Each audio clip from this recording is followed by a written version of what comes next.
Hello, my friends. Thank you for coming in today. Welcome to the studio. I hope you guys are really excited to do some expressive painting today. We're going to look to our master artist of Vincent Van Gogh, who was the most expressive painter that we have. And we're going to use thick paint. We're going to mix some colors together and not always mix on the palette. Sometimes we're going to mix on our paper too. So let's get started. Hello, my friends. We're going to go ahead and take our supplies. We have a paintbrush, a pencil, and we have three colors: red, yellow, and green. Now, if you do not have a green or turquoise piece of paper, you're welcome to use just white, and you can paint it first. We're going to go ahead and draw some of those circles and ovals. We're going to do 5 circles and ovals across the top of our paper. Now I know that it's kind of hard to see with my pencil, but you can see me drawing them, and you get to place yours wherever you would like. 5 ovals and circles. Don't forget to leave room for your vase at the bottom. So you can see we have 5, and now we get to draw our vase.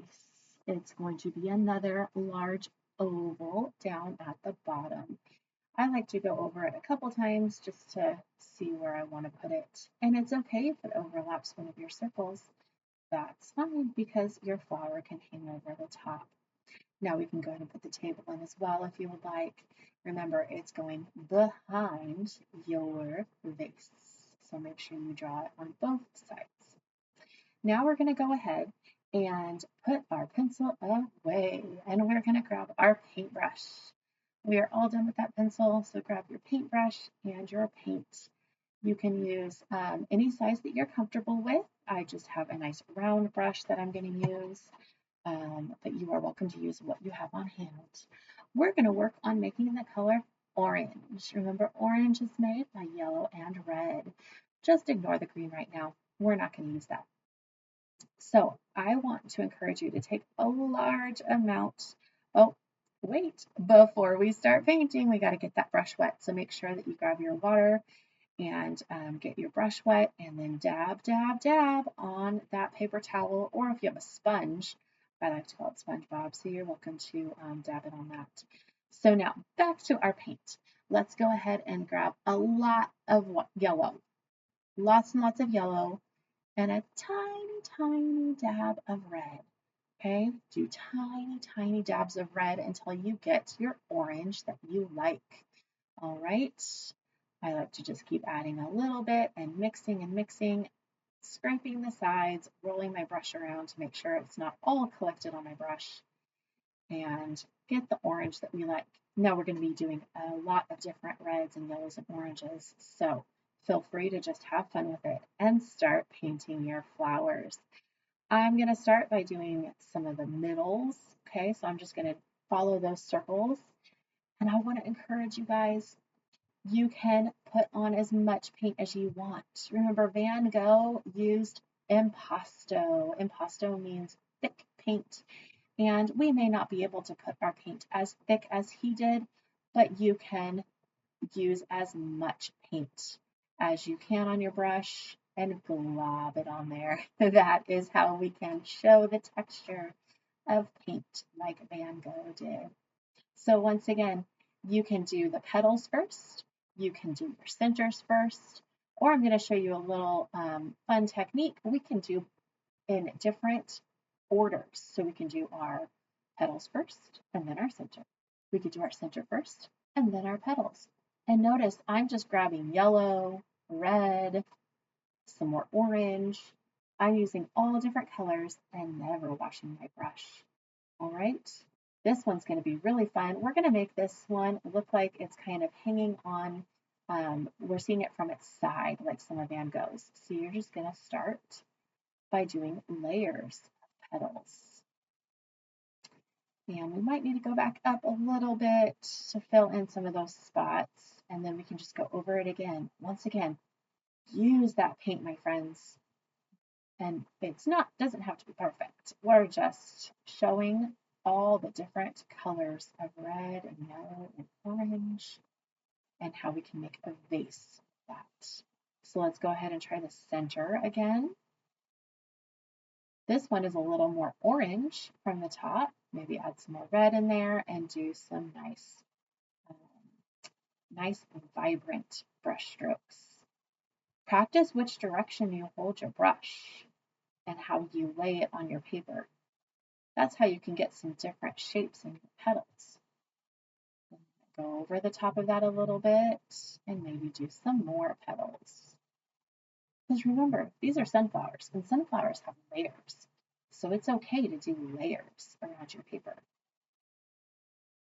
All right, maybe we'll try another one on the side. Maybe we'll do another side shaped one over here.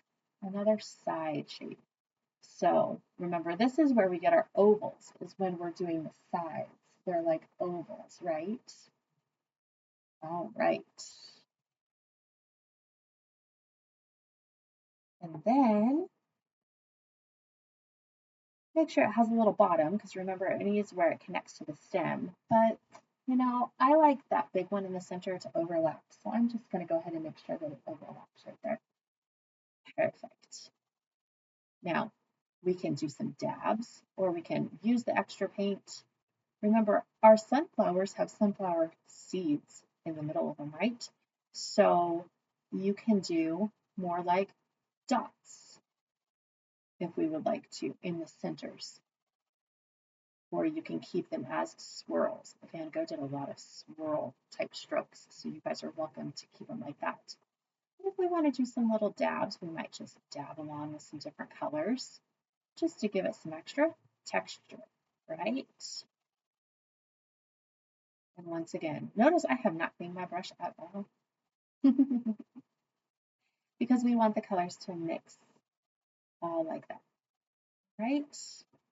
So you decide when you are done with your flowers. Don't move them too much.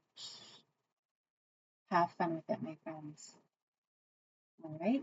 Then whenever you're done with that, you need to rinse out that brush, because look at all that paint. So swirl, swirl, swirl, swish, swish, swish, paint the bottom of your cup. Make sure it's all nice and clean. And then press it along the sides, just like this. And then dab it on your paper towel or sponge. We don't want lots of extra water, because that will be very, very hard to dry later. Now we get to go ahead and do the bottom. Oh, we have to do the stems. Let's not forget the stems, Mrs. Lutz. So if you can see your stems, remember they're going into your vase. Now some of mine are kind of hidden. This one might be the bottom of my flower that I can see. So if they're a little hidden, that's fine. We can imagine that they're there, all going in the same place. All right, now you get to do your table and your vase, whichever colors you prefer. Practice mixing some different colors. So maybe we can do a lighter green and maybe do the table lighter green. Now, one of the really fun things is, as we've learned, complementary colors, or colors that are opposite on the color wheel, actually make brown. So you guys can practice mixing your green and red. Those are complementary colors. Green and red will make brown.